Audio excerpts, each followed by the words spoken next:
Hello friend, तो आज की वीडियो में बात करने वाले लैटेंट हीट के बारे में और वेपर प्रेशर के बारे में। तो लैटेंट हीट और वेपर प्रेशर बहुत ही इंपॉर्टेंट है। Previous year question paper check कर लीजिएगा, वहाँ पे ये क्वेश्चन पूछा गया है। तो आइए बात करते हैं लैटेंट हीट के बारे में। लैटेंट हीट एक ऐसी प्रोसेस होती है जिसमें कोई भी सॉलिड एक कांस्टेंट टेम्परेचर पर या तो लिक्विड में चेंज हो जाए या वेपर में चेंज हो जाए, उसको हम बोलते हैं लैटेंट हीट बोलते हैं। आई होप आपको समझ में आ गया होगा। तो आइए थोड़ा समझ लेते हैं कैसे होगा। तो यहाँ पे मान लीजिए आपके पास एक सॉलिड है। सॉलिड यहाँ पे हम इसको क्या कर रहे हैं, हीट प्रोवाइड कर रहे हैं। हीट यहाँ पे हम बढ़ा रहे हैं, लेकिन टेम्परेचर पे कोई चेंजेस नहीं हो रहा। मतलब कि ये हमारा जो सॉलिड है, आइस है, ये 0 डिग्री सेल्सियस पे ही लिक्विड में चेंज हो जा रहा है। उसको हम बोलते हैं लैटेंट हीट, मतलब गुप्त ऊष्मा बोलते हैं, छुपी हुई ऊष्मा। मतलब कि यहाँ पे हम टेम्परेचर बढ़ा रहे हैं, लेकिन हीट बढ़ा रहे हैं, लेकिन टेम्परेचर पे कोई चेंजेस नहीं आ रहा है। ठीक है, एक कांस्टेंट टेम्परेचर 0 डिग्री सेल्सियस पे ही लिक्विड में चेंज हो जा रहा है, उसको हम बोलेंगे लैटेंट हीट। आई होप आपका डाउट क्लियर हो गया होगा। तो इसकी डिफिनेशन भी देख लेते हैं। Latent heat is defined as the heat absorb or release when a substance change it physical state completely at constant temperature. तो यहाँ पे मान लीजिए कि हमारे पास आइस है, ये सॉलिड फॉर्म में है। ठीक है, या तो यह यहाँ पे क्या किया, इसके जो मॉलिक्यूल्स हैं आइस के, यहाँ पे जो हीट को एब्जॉर्ब किए हैं इसके मॉलिक्यूल्स। ठीक है, तो लेकिन कि इसके टेम्परेचर पे कोई चेंजेस नहीं हो रहा। मतलब कि 0 डिग्री सेल्सियस एक कांस्टेंट टेम्परेचर पे ही यह किसमें, वाटर में चेंज हो गया। तो इसको हम बोल देंगे लैटेंट हीट बोल देंगे। या बोल सकते हैं कि मान लीजिए आपके पास लिक्विड था, लिक्विड में वाटर है। ठीक है, वाटर को हम दे रहे हैं हीट, यहाँ पे प्रोवाइड कर रहे हैं। तो वाटर के जो मॉलिक्यूल्स हैं क्या कर रहे हैं, हीट को एब्जॉर्ब कर ले रहे हैं। ठीक है, और यह 100 डिग्री सेल्सियस मतलब एक कांस्टेंट टेम्परेचर पे हीट हम यहाँ पे बढ़ा रहे हैं, लेकिन कि टेम्परेचर पे कोई इफेक्ट नहीं पड़ रहा। मतलब कि एक कांस्टेंट टेम्परेचर पे वेपर में चेंज हो जा रहा है, उसको बोलेंगे हम लैटेंट हीट। आप इस तरीके से बना के इसको लिख सकते हैं। ठीक है, तो डिफरेंट टाइप के लैटेंट हीट होते हैं। पहला होता है लैटेंट हीट ऑफ फ्यूजन होता है। ठीक है, जब कोई सॉलिड लिक्विड में चेंज होगा उसको बोलेंगे लैटेंट हीट ऑफ मेल्टिंग, या बोल सकते हैं लैटेंट हीट ऑफ फ्यूजन बोलते हैं।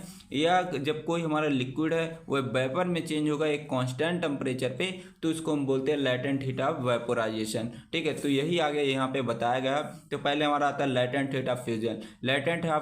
लैटेंट हीट ऑफ फ्यूजन उसको बोलते हैं कि मान लीजिए आपके पास कोई सॉलिड था, सॉलिड को हम हीट प्रोवाइड कर रहे हैं, लेकिन ये कांस्टेंट टेम्परेचर 0 डिग्री सेल्सियस पे ही लिक्विड में चेंज हो जा रहा है, उसी को बोलते हैं लैटेंट हीट ऑफ फ्यूजन। तो यहाँ पे डिफिनेशन इसकी लिखी गई, यहाँ से आप लिख सकते हैं।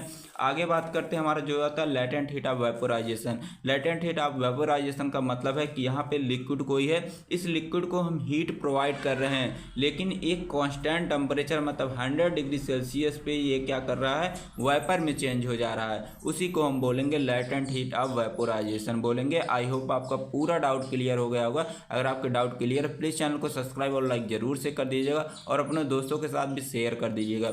आइए बात करते हैं वेपर प्रेशर। वेपर प्रेशर जानने से पहले आपको ई वेपोराइजेशन के बारे में समझना बहुत ही ज़रूरी है। ठीक है, तो यहाँ पे समझ लेते हैं।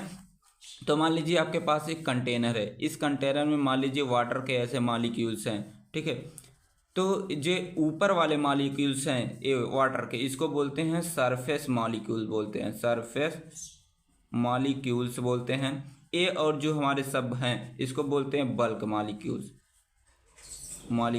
अब देखिए जो वाटर के मॉलिक्यूल्स है एक दूसरे से क्या है, वैसे बंधे हुए हैं, एक दूसरे से बंधे हुए हैं, साइड से पूरे चारों तरीके से बंधे हैं। लेकिन जो सरफेस के मॉलिक्यूल्स है ये सिर्फ एक साइड से ऐसे बंधे हैं। ठीक है, एक साइड से बंधे हैं। अब जब इसको आप हीट प्रोवाइड करते हैं, तो हीट जब प्रोवाइड करेंगे, जब ये सब मॉलिक्यूल्स आपस में बंधे हैं, ठीक है, इनको मतलब वेपर में चेंज होने में टाइम लगेगा। लेकिन जो सरफेस के मॉलिक्यूल्स हैं इसमें जो फोर्स ऑफ अट्रैक्शन सिर्फ एक ही साइड में। तो अगर हम हीट प्रोवाइड करते हैं तो सरफेस के मॉलिक्यूल क्या करते हैं, सबसे पहले इवेपोरेट हो जाते हैं। ठीक है, तो इवेपोरेशन की प्रोसेस ये होती है। ठीक है, आई होप आपको इवेपोरेशन क्या होता है यह समझ में आ गया।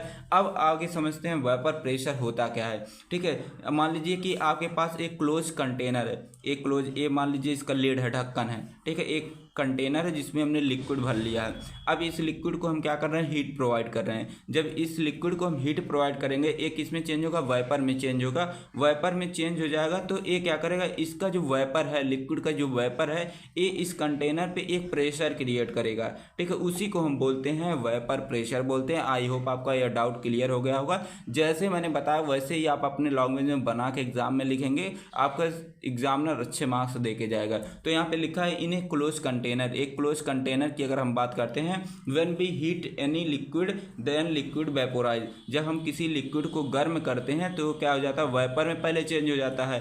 एंड द प्रेशर क्रिएट, और यह क्या करता है, जो वेपर है ये प्रेशर क्रिएट करता है वेपर के through the inner wall of the container. जो इनर वॉल है, इधर साइड में, ऊपर के साइड में एक प्रेशर क्रिएट करता है कंटेनर के अंदर, तो उसी को हम क्या बोलते हैं, वेपर प्रेशर बोलते हैं। ठीक है, आई होप आपको समझ में आ गया। वेपर प्रेशर की आप बात तभी करेंगे जब हमारा कंटेनर क्लोज रहेगा। ठीक है, यहाँ पे लिख लेते हैं क्लोज कंटेनर। क्लोज कंटेनर, जब हमारा क्लोज कंटेनर रहेगा तभी हम वेपर प्रेशर की बात करेंगे। अगर हमारा जो कंटेनर अगर खुला ऐसे रहता तो यहाँ पे हम वेपर प्रेशर की बात नहीं करते, क्योंकि यहाँ पे वेपर इसके अंदर इनर वॉल पे कोई क्रिएट ही नहीं होता, तो वेपर प्रेशर की बात नहीं कर सकते। तो यहाँ पे इवेपोरेशन की बात करेंगे। ठीक है, तो जब हमारा कंटेनर क्लोज रहेगा तभी हम वेपर प्रेशर की बात करेंगे।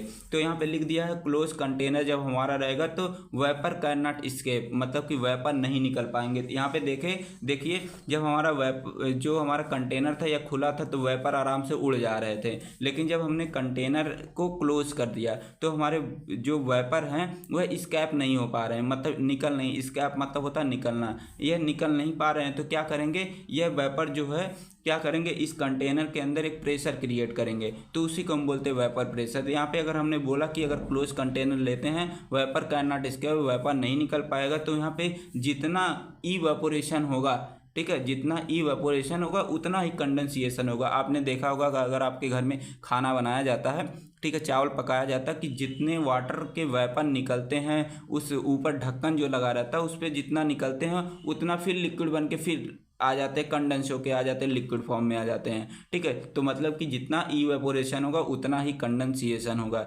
ठीक है, तो इवेपोरेशन इक्विलिब्रियम होता है कंडेंसेशन के। और आपको यह पॉइंट याद रखना, बहुत इंपॉर्टेंट पॉइंट है वेपर प्रेशर के लिए। जो वेपर प्रेशर होता है यह इन्वर्सली प्रोपोर्शनल होता है 1/4 force of attraction between molecules. मैंने बताया कि अगर फोर्स ऑफ अट्रैक्शन जो होता है, अगर फोर्स ऑफ अट्रैक्शन कम रहेगा तो इवेपोरेशन ज़्यादा होगा। ठीक है, इवेपोरेशन क्या होगा, ज़्यादा होगा। अगर फोर्स ऑफ अट्रैक्शन या हमारा ज़्यादा है, ठीक है, तो हमारा इवेपोरेशन क्या होगा, कम होगा। तो यहाँ पे इन्वर्सली प्रोपोर्शनल है, मतलब कि हमारा इवेपोरेशन ज़्यादा तब होगा जब फोर्स ऑफ अट्रैक्शन कम होगा।